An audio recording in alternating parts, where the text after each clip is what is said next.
Happy Valentine's Day, everybody. It is February 14th. House Education Committee meeting.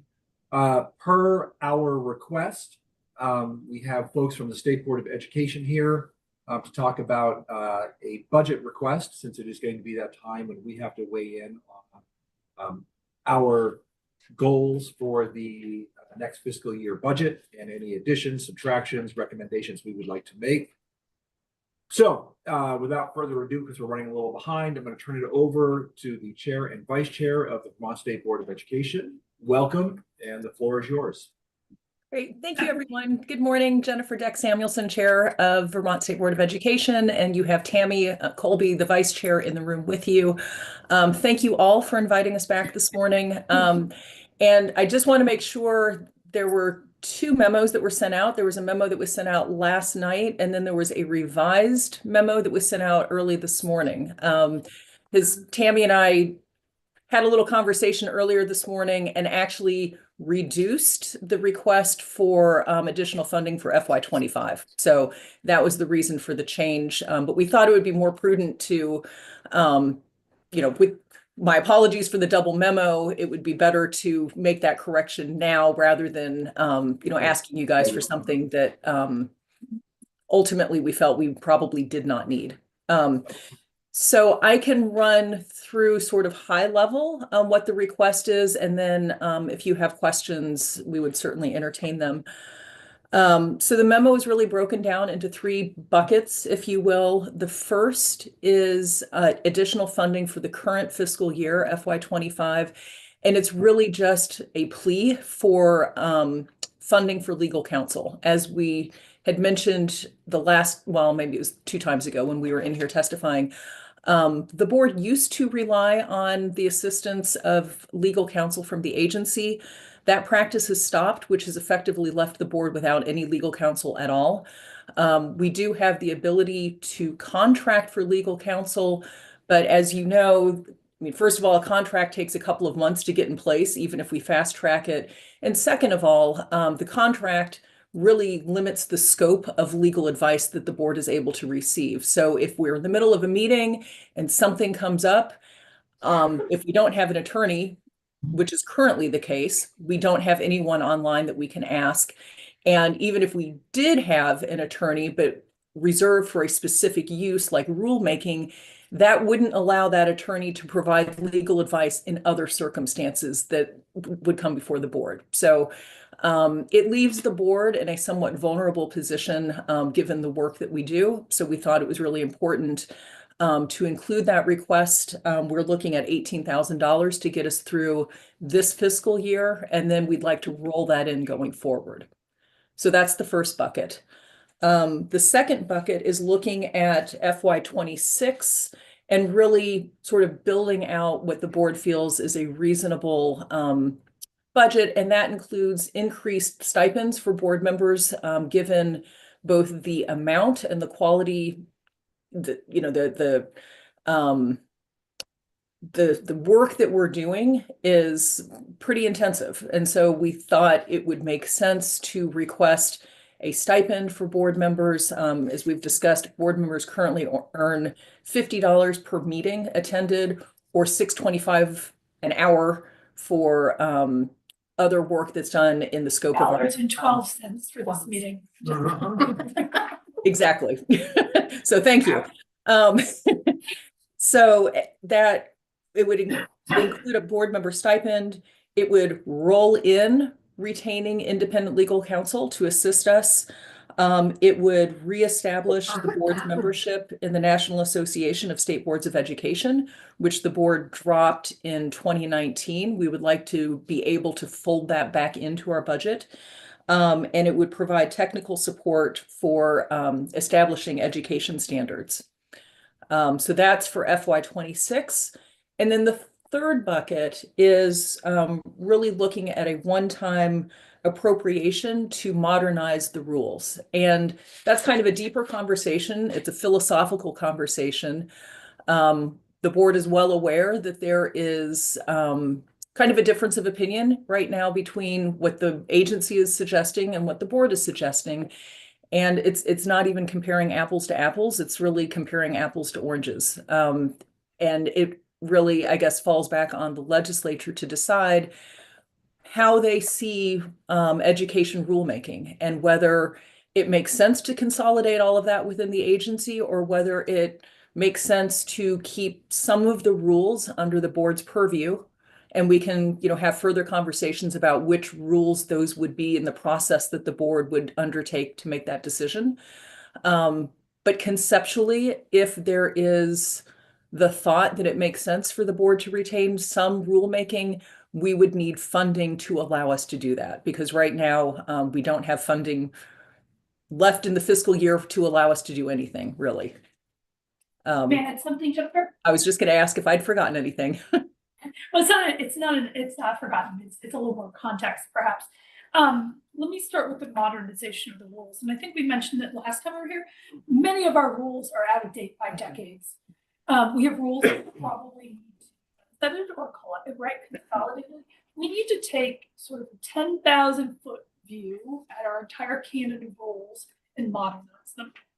And to Jennifer's point, if the rules are going over the agency needs to do that too, right? Like this needs to happen. But if that stays with the state board, and these are our rules, we feel very strongly, and I think the field supports us in this, in saying those rules need to be updated. The rules are what school principals go to on a day-by-day basis to figure out how to do their work. And so what we've worked with an outside counsel to have us think through is like, what would a modernization process look like? And the funding that we're asking for here is for a 2-phase process.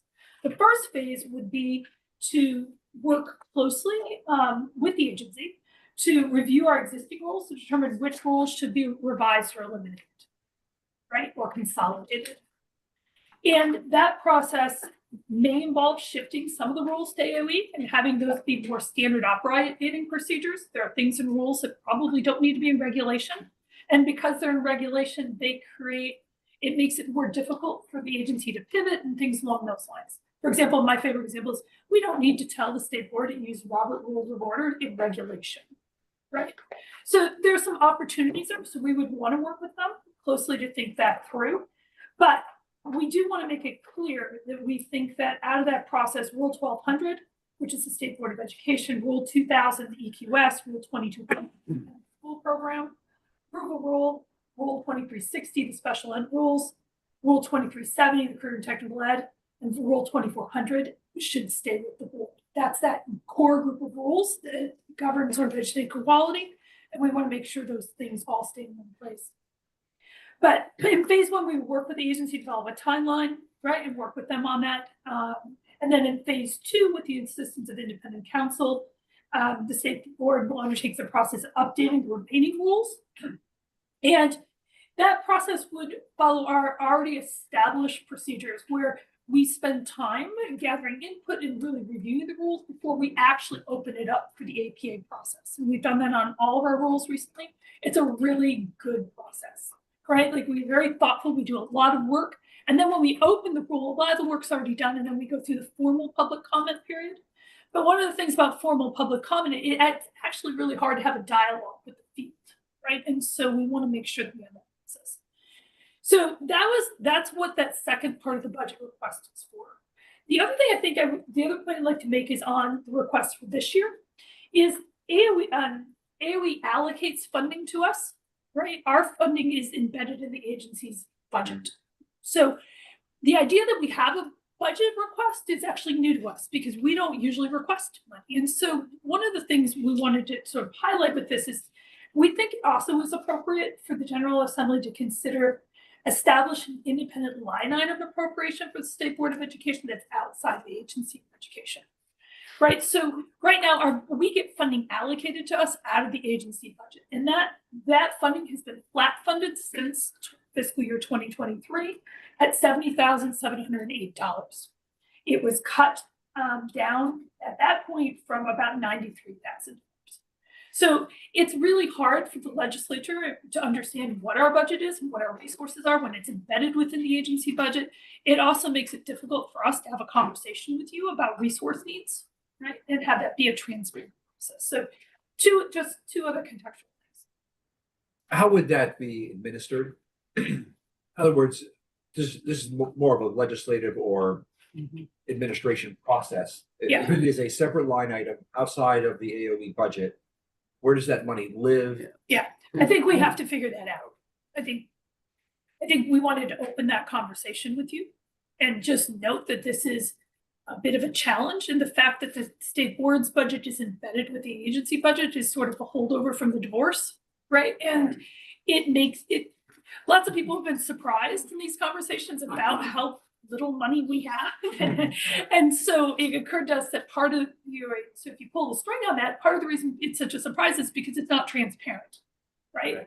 And we should be accountable for our budgets, just like everybody else is accountable for theirs, and you should be able to see what it is we're doing and how much we're spending and have some say over what resources are going to the table.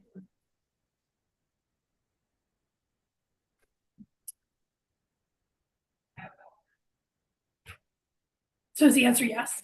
All right, is your testimony complete then? Okay, great. Little Representative Friday humor. Representative Brady? Would it be reasonable to assume or perhaps hope that with number one, increased stipends, which is very, very legitimate, the sort of public, the state board is the public and public education, that's a point you've made many times, both of you, that's resonated a lot with me. And then we also had that testimony from Armando Villaseca a while ago about, the state board used to be able to go meet in different places in the state, I know that the Teams infrastructure that the state government uses is just kind of what we're stuck with, but it's frustrating even just from electronic collaboration and joining meetings. So I'm not sure we can do away with that. Do you think there's any hope in the longer range here that the public and public education and public facing might become a little bit more a little bit more robust than what it is right now, or allow you to dream a little bit about being, in the field on the ground a tiny bit more, not a lot. These are still small stipends. Yeah, that is a really good question, and I appreciate that.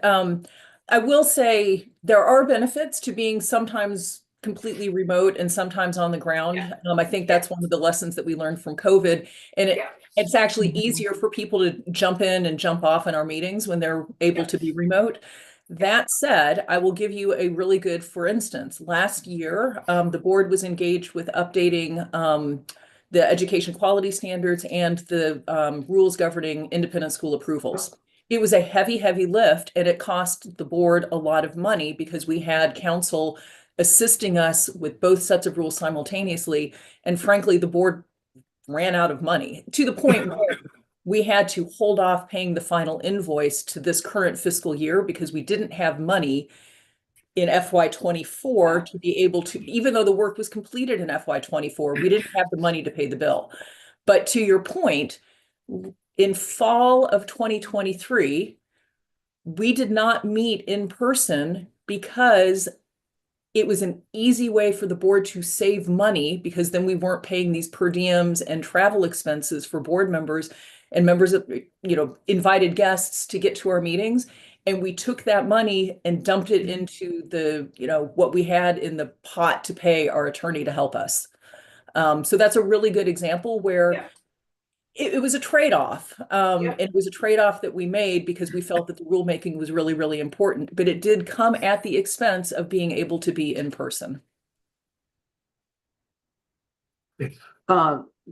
Thanks. I'm curious about the National Association of State Boards of Education, your request to rejoin, and why you are not members now.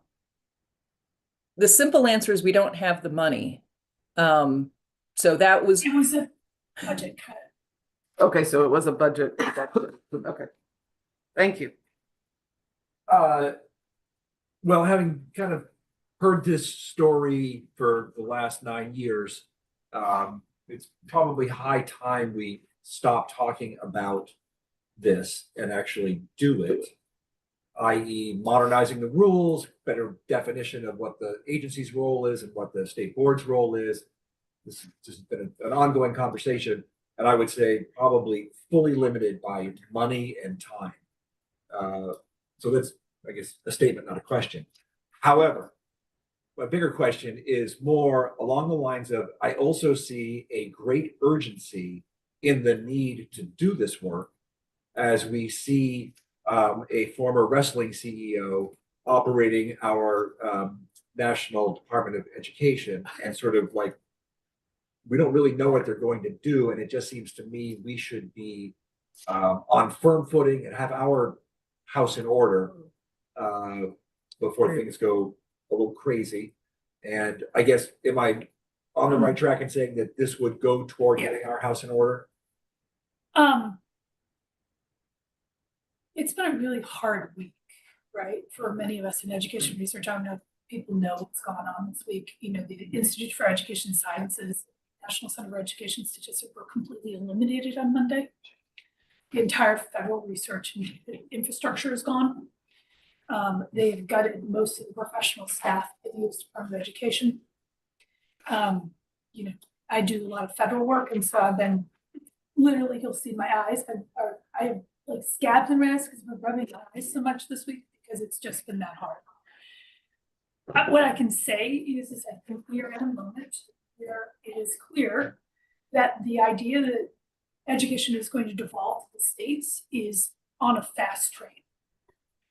And I think we have to think very carefully about what that means, right? It probably means that IDA will stay, but that it could be a block grant with no strings attached, which means that entire federal infrastructure that we have around rules and statutes that govern and sort of create the guardrails for how it is we think about educating students with disabilities, for example, right, could go away. And that's going to be, it's going to fall to us as Vermont and Massachusetts and Maine. Everybody's going to have to figure this out on their own. And here in Vermont, we have strong values around equity and discrimination, anti-discrimination. And if we want those values contained in our education system, our rules and our statutes are going to have to be as sharp as they possibly can be to protect that. We likely will no longer be able to rely, right, on federal statute for that. And we likely also will be facing challenges. There's a case that's going right before the Supreme Court right now, right? I think we have to make sure that we are in a position to protect the values that we have always had around education, about equal educational opportunity, about every student feeling safe at school, right? The stuff that we all sort of take for granted, I'm not sure we can take for granted anymore. And we're going to need to make sure that our statute and our rules are really sharp to do that. And it's going to take work. And it's going to take some good legal minds to do that. And if there ever was a time to modernize our rules and take that big picture perspective and really think about it, it is right now, like not 3 years from now, right? Jeffrey, do you want to add anything? No, I think you said it quite well, Tammy. It's been a bad week. For timing's sake, we're going to close here. Committee members, if you have follow-up questions, send them to me and I will get them off to Tammy and Jennifer afterwards.